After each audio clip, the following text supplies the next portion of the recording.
Good morning everyone. आज हम जो डिस्कस करेंगे वो हम डिस्कस करेंगे एनुअल प्लान के बारे में कि एनुअल प्लान होता क्या है। एज ए टीचर हमें एनुअल प्लान की रिक्वायरमेंट कहाँ पे होती है, हम इसे कैसे बनाते हैं और इसको बनाने का फॉर्मेट क्या है। ठीक है, तो सबसे पहले हम जो स्टार्ट करेंगे वो हम स्टार्ट करेंगे एनुअल प्लान की डेफिनेशन से कि एनुअल प्लान होता क्या है।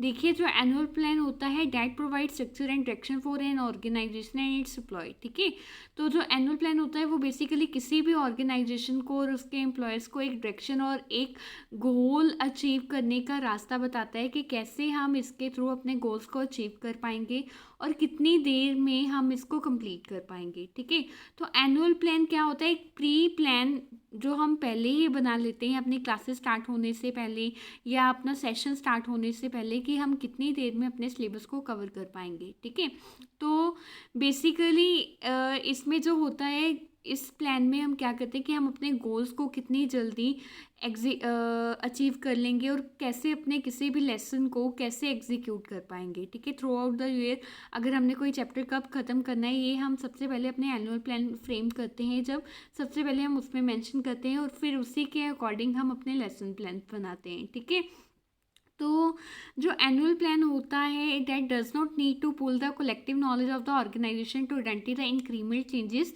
necessary to derive future growth। ठीक है, but it must cascade down from a clear set of objective while maintaining relevance well rolled bottoms up। Okay, इसका मतलब क्या है कि देखिए, एनुअल प्लान में ज़रूरी नहीं है कि हमने हर एक चीज़ बतानी है कि हमने ये कैसे करवाना है, ये चीज़ कैसे करवानी है, ये इसमें ज़रूरी नहीं है।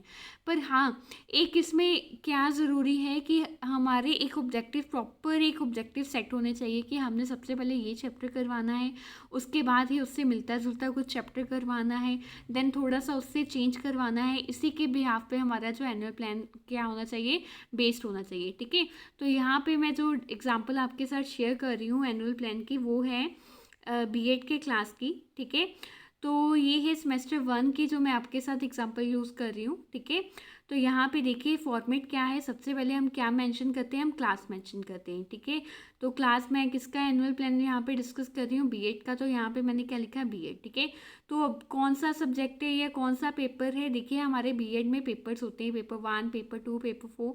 तो यहाँ पे मैं जो डिस्कस कर रही हूँ वो पेपर ऑप्शन 4 डिस्कस कर रही हूँ। ठीक है, तो सब्जेक्ट क्या है हमारे पास, टीचिंग ऑफ मैथमेटिक्स। ठीक है, तो आप यहाँ पे teaching of science, teaching of SST, teaching of Punjabi, जो भी आपका सब्जेक्ट है उसी के अकॉर्डिंग अपना प्लान बना सकते हो। ठीक है, तो उसके बाद हम क्या लिखते हैं, नेम ऑफ द टीचर, यहाँ पे अपना नाम लिखते हैं।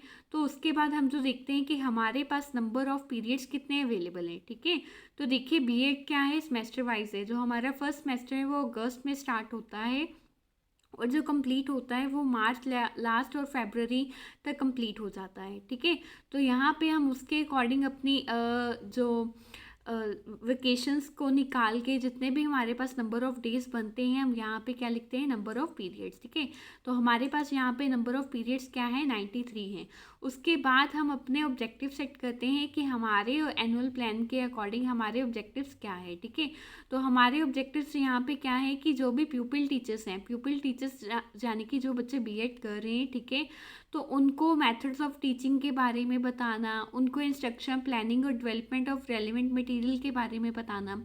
ठीक है, उनको मैथमेटिक्स के डिटेल के बारे में बताना कि कैसे उसको हम कंप्यूटर्स के थ्रू भी टीच कर सकते हैं। वैल्यू ऑफ मैथमेटिक्स के बारे में बताना और उनकी उसकी इम्पोर्टेंस के बारे में बताना कि ये कहाँ कहाँ पे हम यूज़ कर सकते हैं। ठीक है, और उनके कंसेप्ट को क्लियर करना, उनके कंसेप्ट को टीचिंग में लेके आना। ठीक है, तो कैसे हम डिफरेंट एड्स, कैसे हम डिफरेंट टेक्स्ट बुक्स और ड्रिल वर्क, होमवर्क बच्चों को देते हैं, बच्चों को वो सिखाना।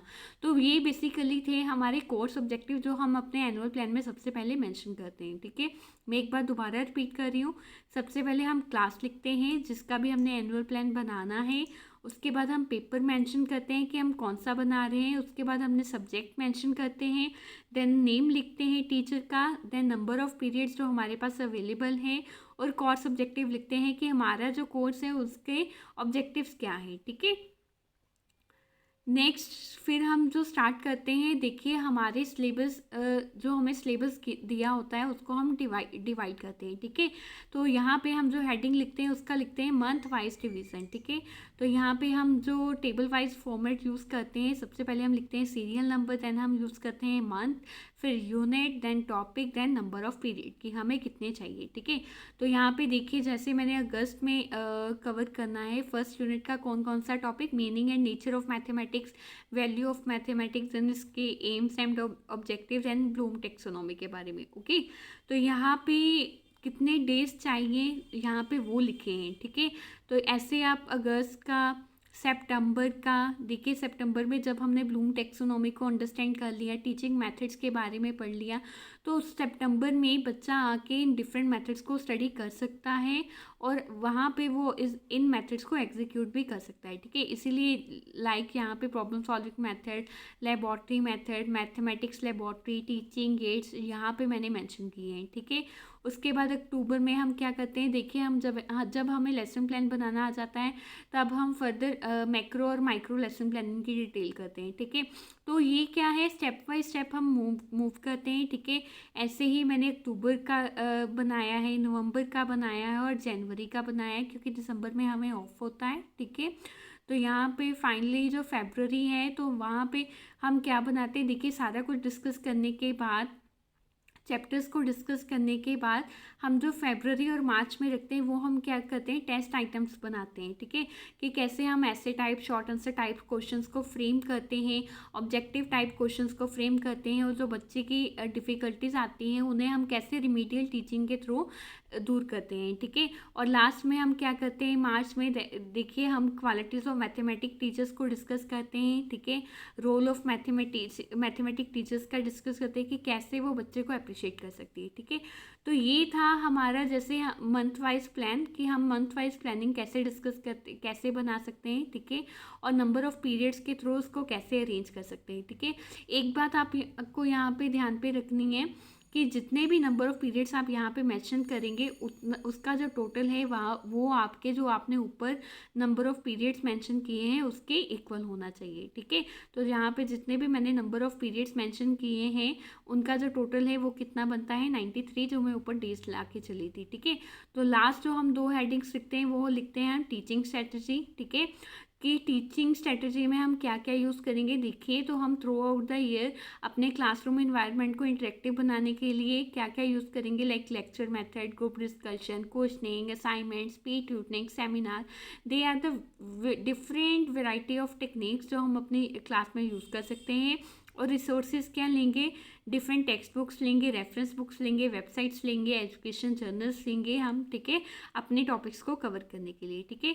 तो ये था हमारा एनुअल प्लान के बारे में कि हम एनुअल प्लान होता क्या है, टीचर के लिए इसका इम्पोर्टेंस क्या है, किसी इंस्टीट्यूशन के लिए इसका इम्पोर्टेंस क्या है और इसको बनाने का फॉर्मेट क्या है, ठीक है। तो इसको हम 8 स्टेप में कवर करते हैं, ठीक है, जो हमने डिस्कस किए हैं। और मोस्ट इम्पॉर्टेंट स्टेप क्या है, हमारा 6 स्टेप है जहाँ पे हम अपने मंथ वाइज डिवीज़न और सिलेबस का डिवीज़न करते हैं और नंबर ऑफ़ पीरियड्स को सेम रखते हैं, ओके।